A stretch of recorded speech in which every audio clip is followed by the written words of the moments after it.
Hi friends, നമ്മുടെ ജനപ്രിയ നായകൻ ദിലീപിനെ നായകനാക്കിക്കൊണ്ട് നടനും സംവിധായകനുമായ വിനീത് കുമാർ സംവിധാനം ചെയ്ത ഏറ്റവും പുതിയ ചിത്രമാണ് പവി കെയർടേക്കർ.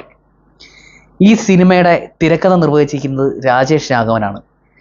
ഈ സിനിമ നമ്മൾ ഈ പേര് പോലെ തന്നെ ഒരു ആ ഫ്ലാറ്റ് കൈകാര്യം ചെയ്യുന്ന അല്ലെങ്കിൽ അത് കെയർ ചെയ്യുന്ന കെയർടേക്കറിൻ്റെ റോള് പവി എന്ന് പറയുന്ന പവിത്രനെയാണ് ദിലീപ് ഈ സിനിമയിൽ അവതരിപ്പിച്ചിരിക്കുന്നത്. വളരെ മനോഹരമായ നർമ്മ മുഹൂർത്തങ്ങളിലൂടെ പോകുന്ന സിനിമയാണ്. ഒരുപാട് ഇമോഷണലും കൂടെ കയറി വരുന്ന ഒരു സിനിമ കൂടെയാണിത്.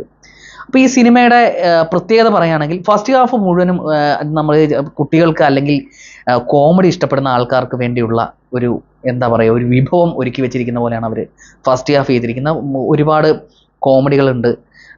പിന്നെ അയാളുടെ ജീവിതത്തിലെ കുറച്ച് ഇമോഷൻസ്. ഇതിൽ പവിത്രൻ എന്ന് പറയുന്ന ആൾക്ക് സ്വന്തമായിട്ട് ബന്ധുക്കൾ ഒന്നും ഉള്ളതായിട്ട് ആരും പറയുന്നില്ല. കാരണം അദ്ദേഹത്തിൻ്റെ കുടുംബത്തിൽ അദ്ദേഹത്തിന് എന്തോ കാശിൻ്റെ ആവശ്യത്തിന് മാത്രം വിളിക്കുന്ന ചില വീട്ടിലെ കുടുംബാംഗങ്ങൾ മാത്രമേ ഉള്ളൂ.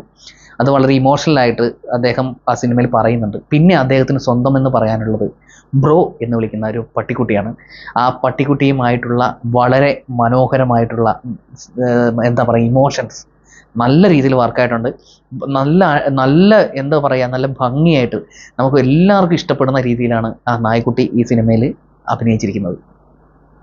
പിന്നെ ഈ സിനിമയിലെ മറ്റൊരു പ്രധാനപ്പെട്ട വേഷം കൈകാര്യം ചെയ്തിരിക്കുന്നത് ജോണി ആൻ്റണിയാണ്. നമുക്കറിയാം, നമ്മുടെ ദിലീപ് ചിത്രങ്ങളിൽ ഒരുപാട് ആർട്ടിസ്റ്റുകൾ അദ്ദേഹത്തിൻ്റെ കൂടെ ഉണ്ടായിട്ടുണ്ട്. കൊച്ചിൻ ഹനീഫ ആണെങ്കിലും ഹരിശ്രീ അശോകനാണെങ്കിലും സലീം കുമാർ ആണെങ്കിലും നമ്മൾ ഈ നിമിഷത്തിലൊക്കെ അവർ ചെയ്തിരിക്കുന്ന ആ കോംബോ എപ്പോഴും നമ്മൾ ഇഷ്ടപ്പെടുന്ന അല്ലെങ്കിൽ ഓർക്കുന്ന കാര്യങ്ങളാണ്. അതുപോലെ തന്നെ ഈ സിനിമയിൽ കട്ടയ്ക്ക് ജോണി ആൻ്റണി അദ്ദേഹത്തിൻ്റെ കൂടെ പെർഫോം ചെയ്തിട്ടുണ്ട്. പവി ഒരുപാട് സഹായിക്കുന്ന ഒരു വ്യക്തിയാണ് ഈ ജോണി ആൻ്റണിയുടെ സെക്യൂരിറ്റി ക്യാരക്ടർ. അദ്ദേഹത്തിൻ്റെ ഒരുപാട് പ്രശ്നങ്ങളിൽ സ്വന്തമായിട്ട് ആരുമില്ലാത്ത പവി ഒരുപാട് സഹായങ്ങൾ ചെയ്യുന്നുണ്ട്. അതുകൊണ്ട് തന്നെ പവി അദ്ദേഹത്തിന് വളരെ പ്രിയപ്പെട്ടവനാണ്.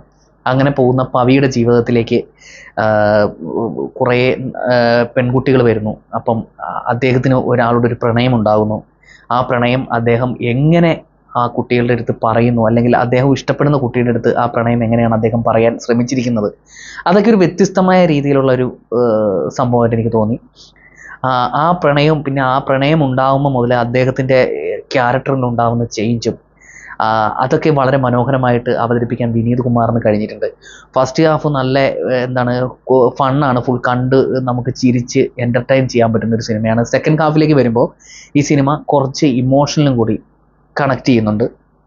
അദ്ദേഹത്തിൻ്റെ ഫാമിലിയും പിന്നെ അദ്ദേഹത്തിൻ്റെ പ്രണയം ഒരു സാഹചര്യത്തിൽ അദ്ദേഹത്തിന് നഷ്ടപ്പെടുന്നു എന്ന് പറയുന്ന ഒരു അവസ്ഥയിലേക്ക് വരികയും പെട്ടെന്ന് അദ്ദേഹം ഇമോഷണലി ഭയങ്കര വിഷമമാവുന്നതും അദ്ദേഹം ഒരുപാട് സ്നേഹിക്കേണ്ടി വരുന്ന നായക്കുട്ടിയുമായിട്ട് അദ്ദേഹം പിരിയേണ്ട ഒരവസ്ഥ വരിക, അങ്ങനെയൊക്കെ പോകുന്ന വളരെ ഹൃദയഹാരിയായ കുറേ നിമിഷങ്ങളിലൂടെ കടന്നു വന്ന് വളരെ വേദനയും അതുപോലെ തന്നെ അത് കഴിഞ്ഞിട്ടുള്ളൊരു സുഖവും ഒക്കെ കോർത്തിണക്കിയ ഒരു ക്ലൈമാക്സും എല്ലാം കൂടെ ഒരു മനോഹരമായിട്ടുള്ളൊരു സിനിമ തന്നെയാണ് ഈ പവി കെയർടേക്കർ. അപ്പോൾ ഈ സിനിമയുടെ മ്യൂസിക് കൈകാര്യം ചെയ്തിരിക്കുന്നത് മിഥുൻ മുകുന്ദനാണ്. അദ്ദേഹം വളരെ നന്നായിട്ട് അത് ചെയ്തു വെച്ചിട്ടുണ്ട്. ഒരു 3 പാട്ടുണ്ട്, വളരെ ഗംഭീരമായിട്ടുള്ള പാട്ടാണ്. ശരിക്കും നമുക്കറിയാം, ദിലീപിൻ്റെ സിനിമകൾ എടുത്തു നോക്കിക്കഴിഞ്ഞാൽ അദ്ദേഹം പാട്ടിന് ഒരുപാട് പ്രാധാന്യം കൊടുക്കുന്ന ആളാണ്. ഈ സിനിമയിലും അദ്ദേഹത്തിൻ്റെ പാട്ടുകളൊന്നും നമ്മളെ നിരാശപ്പെടുത്തിയിട്ടില്ല. അത്യാവശ്യം നമുക്ക് ഇഷ്ടപ്പെടുന്ന പാട്ടുകൾ തന്നെയുണ്ട്. പിന്നെ ആക്ഷൻ, സിനിമയിലൊരു ഫൈറ്റ് ഉണ്ട്, ആ ഫൈറ്റും നന്നായിട്ട് ചെയ്തിട്ടുണ്ട്. ടോട്ടലി ഒരു ഫാമിലികൾക്ക് ഇഷ്ടപ്പെടുന്ന അല്ലെങ്കിൽ കുട്ടികൾക്ക് ഇഷ്ടപ്പെടുന്ന ഒരു എൻ്റർടൈനിങ്, നമുക്കെല്ലാം മറന്ന് ചിരിക്കാൻ പറ്റുന്ന ഒരു സിനിമ പവി കെയർടേക്കർ. പിന്നെ ഞാൻ ഒരാളുടെ കാര്യം പറയാൻ മറന്നുപോയി. ഇതിൽ ദിലീപ് അദ്ദേഹത്തിനൊരു നായക്കുട്ടി ഉണ്ടെന്ന് പറഞ്ഞാൽ ആ നായക്കുട്ടിയുമായിട്ട് താമസിക്കുന്ന ഒരു സ്ഥലമുണ്ട്. ആ വീടിൻ്റെ ഓണറായിട്ട് സിനിമയിൽ അഭിനയിച്ചിരിക്കുന്ന റിട്ടയേർഡ് പോലീസ് ഓഫീസർ മറിയാമ്മ എന്ന് പറയുന്ന ക്യാരക്ടർ കൈകാര്യം ചെയ്തിരിക്കുന്ന രാധിക ശരത് കുമാറാണ്. വളരെ ഗംഭീരമായിട്ട് അവർ ആ റോള് കൈകാര്യം ചെയ്തിട്ടുണ്ട്. നമ്മളെവിടെയൊക്കെയോ കണ്ടു മറന്ന അല്ലെങ്കിൽ നമ്മളെവിടെയോ കണ്ടിട്ടുണ്ടല്ലോ എന്ന് വിചാരിക്കുന്ന ഒരു ഹൗസ് ഓണറിൻ്റെ ക്യാരക്ടർ അത് വളരെ മനോഹരമായിട്ട് ചെയ്യാൻ വേണ്ടിയിട്ട് രാധിക ശരത് കുമാറിന് കഴിഞ്ഞിട്ടുണ്ട്. അപ്പം ഒരു വ്യത്യസ്തമായ ഒരു പ്രമേയമാണ്.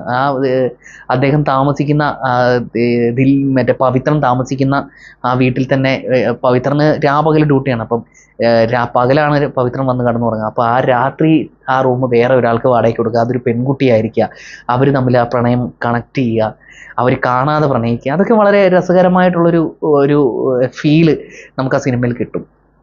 അപ്പം എല്ലാ തരത്തിലുള്ള ആൾക്കാരെയും ഇഷ്ടപ്പെടുത്തുന്ന ഒരു ഫാമിലി എൻ്റർടൈനറാണ്. നമുക്ക് മോശമൊന്നും പറയാനില്ല. നമുക്ക് എന്താണ് ഒരു 2-2.5 മണിക്കൂർ സമാധാനമായിട്ടിരുന്ന് കുറച്ച് ചിരിച്ചുകൊണ്ട് കാണാൻ പറ്റിയ ഒരു ദിലീപ് സിനിമ, അതാണ് പവി കെയർടേക്കർ. അപ്പോൾ എല്ലാവരും തിയേറ്ററിൽ തന്നെ പോയി പടം കാണുക.